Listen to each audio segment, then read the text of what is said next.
Bonjour Paul Vanier. Bonjour. Le ministre du Travail, Olivier Dussopt, a présenté hier les nouvelles règles de l'assurance chômage dans le cadre de la réforme qui vient d'être adoptée par le Parlement. Et comme on s'y attendait, c'est la durée d'indemnisation qui va être réduite de 25% lorsque le marché de l'emploi sera considéré comme favorable, c'est-à-dire en dessous de 9% de chômage, ce qui est le cas actuellement. La totalité des syndicats de salariés dénoncent une injustice. Le patronat parle d'une réforme de bon sens. Pour vous, par quelle volonté est animé le gouvernement ? Celle de la violence et peut-être de l'humiliation sociale. La volonté du gouvernement est de faire croire que les chômeurs sont responsables du chômage et qu'il faudrait donc les punir. Je rappelle que ce gouvernement, il y a quelques mois déjà, a baissé le montant de l'indemnisation des chômeurs par une précédente réforme. En moyenne, pour plus d'1 million d'entre eux, leurs allocations ont diminué de 17%. Et là, c'est la durée de versement de ces indemnités qui va être diminuée de 25%. Dans un moment très particulier, les Français le savent, ils sont pris tous à la gorge par l'envolée des prix des denrées alimentaires, de l'énergie, des carburants, et donc dans une situation très difficile. Cette décision, elle va plonger des millions de personnes, des femmes, des hommes, leurs enfants, dans la pauvreté, dans une pauvreté noire, et elle est profondément, de ce fait, injuste. Il faut rappeler que nous vivons dans un pays où il n'y a pas assez d'emplois. Il y a une offre d'emploi disponible pour 17 demandeurs d'emploi. 97%, mais il y a aussi beaucoup d'emplois non pourvus. 97% des offres d'emploi sont justement pourvues.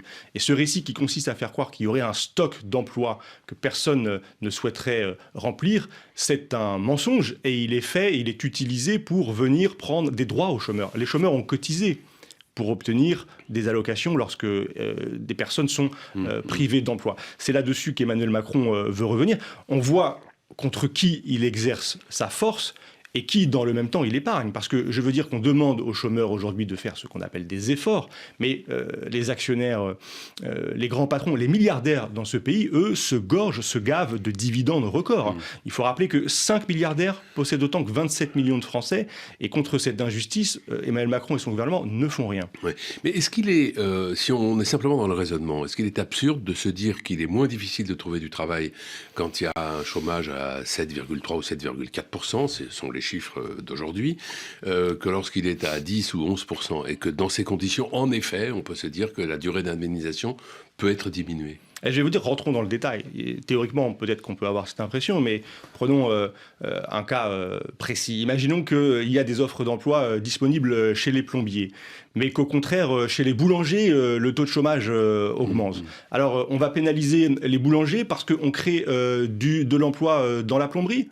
Imaginons la même chose à l'échelle du pays. Si le chômage augmente en Corse, et qu'il baisse en Alsace. On va pénaliser les Alsaciens parce que la situation s'améliore en Corse. Tout ça est injuste et à chaque fois, c'est la double peine pour les chômeurs. Ils sont stigmatisés et ils payent le prix fort de la baisse des allocations. L'ombre d'Adrien Quatennens plane sur le groupe La France Insoumise et au-delà sur la NUPES à l'Assemblée nationale. Son arrêt de maladie a pris fin la semaine dernière.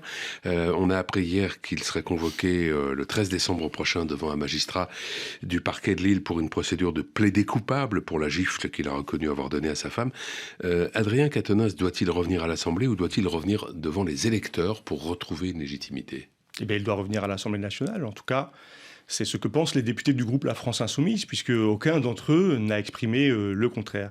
Et nous sommes en ce moment même en train de travailler à ce retour, à en discuter collectivement entre nous, prenant en compte l'ensemble des paramètres de la situation, et notamment ce nouveau paramètre, le fait qu'Adrien Quatennens a un rendez-vous avec le procureur de la République à Lille le 13 décembre prochain. C'est-à-dire préparer le retour, qu'est-ce que ça veut dire ? C'est de quelle nature ? Mais Adrien Quatennens est député et il va revenir siéger à l'Assemblée nationale. Oui. Nous réfléchissons aux conditions dans lesquelles il peut le faire, au rythme auquel il va le faire. Et c'est une décision, à ma place ce matin, je veux la respecter collective. C'est un débat que nous avons entre nous. Et donc moi, je me tiens à cette décision, à ce processus collectif et à cette décision qui interviendra rapidement, je pense. Ouais. Vous savez qu'il ne sera pas accueilli à bras ouverts. Mais nous verrons. Moi, je pense qu'il y a une chose qu'il faut dire et qu'il faut reconnaître. Adrien Quatennens a pris ses responsabilités. Il a dit avoir commis ce geste. Il n'est pas resté dans une forme de déni, de refus d'affronter cette question. Et je crois que cette reconnaissance, elle peut participer d'un processus. Il faut en penser les étapes, le rythme de réhabilitation. En tout cas, je ne peux pas accepter l'idée d'une condamnation ad vitam aeternam pour un geste aussi inacceptable soit-il. Nous parlons d'une gifle à l'encontre de son épouse. Et je dois dire que ce geste... Dans le cadre d'une séparation. Dans le cadre d'une séparation, je dois dire que cette façon dont Adrien Quatennens lui-même a assumé cet acte, on a pris un certain nombre de responsabilités. Le mouvement La France Insoumise a aussi pris ses responsabilités, puisqu'Adrien Quatennens n'est plus coordinateur de notre mouvement. Tout ça doit être pris en compte dans le cadre de cette discussion collective qui doit préparer son retour. Et quand Sandrine Rousseau dit « s'il veut revenir, il faudra qu'il prouve qu'il peut apporter quelque chose aux femmes », est-ce que c'est un message intelligent ? En tout cas, du point de vue de la question de la lutte contre les violences sexistes et sexuelles, dont je rappelle qu'elle est un des combats principaux de la France Insoumise, je crois que de voir un homme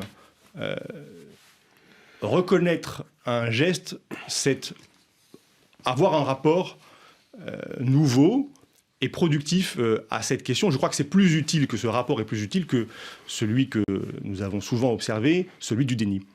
Le groupe La France Insoumise NUPES va bénéficier d'une niche parlementaire, ce sera après-demain. Vous allez défendre, enfin vous, le groupe, va défendre à cette occasion 12 propositions de loi, parmi lesquelles une loi anti-concentration dans les médias qui interdirait à un actionnaire de posséder plus de 20% d'un média. Est-ce que le contrepoids à ces médias privés qui sont visés par cette proposition de loi n'existe pas déjà avec le service public de l'audiovisuel ? Il existe, et fort heureusement, le service public de l'audiovisuel est là, il fonctionne d'ailleurs, il capte des auditeurs, des téléspectateurs, mais il est lui-même menacé. Je vous rappelle que le gouvernement et l'Assemblée nationale viennent d'adopter une réforme du financement de l'audiovisuel public, avec la suppression de la redevance qui place l'audiovisuel public dans une situation nouvelle et dans une situation de dépendance vis-à-vis du pouvoir politique. Puisque désormais, chaque année, à l'occasion de l'examen du budget, les moyens du service public audiovisuel pourraient être réduits au nom d'économies budgétaires ou au nom peut-être aussi de la volonté d'exercer une forme de pression sur les rédactions du service public. Mon groupe s'est opposé à la suppression de la redevance audiovisuelle pour cette raison-là. Et donc je dis, oui, le service public est une garantie, mais un, il doit être défendu, et deux, cela ne nous prive pas de l'examen de la situation dans le secteur privé. Parce que là, nous assistons à une concentration sidérante. 8 milliardaires possèdent 90% des médias privés de ce pays. Nous avons encore ces dernières semaines vu des projets qui n'ont pas abouti, mais de fusion entre TF1 et M6, par exemple. Tout ça pose une question démocratique. C'est notre démocratie, notre débat démocratique, notre vie démocratique qui est engagée. La concentration des médias, elle porte atteinte au pluralisme des idées. Elle porte atteinte à la liberté de la presse, à la liberté des rédactions. Elle supprime des emplois dans les rédactions de journalistes et donc elle est un péril. C'est la raison pour laquelle ma collègue Clémentine Autain dépose cette proposition de loi qui sera peut-être débattue jeudi à l'Assemblée nationale. À propos de vie démocratique, assez rapidement, vous allez proposer également un texte pour abaisser le seuil de signature d'un RIP, un référendum d'initiative partagée, à 1 million de signatures contre 4 700 000 actuellement. Vous rappelez d'ailleurs à cette occasion qu'en 2019, Emmanuel Macron s'était engagé à le faire. Vous pensez dans ces conditions pouvoir avoir le soutien de la majorité, je l'espère.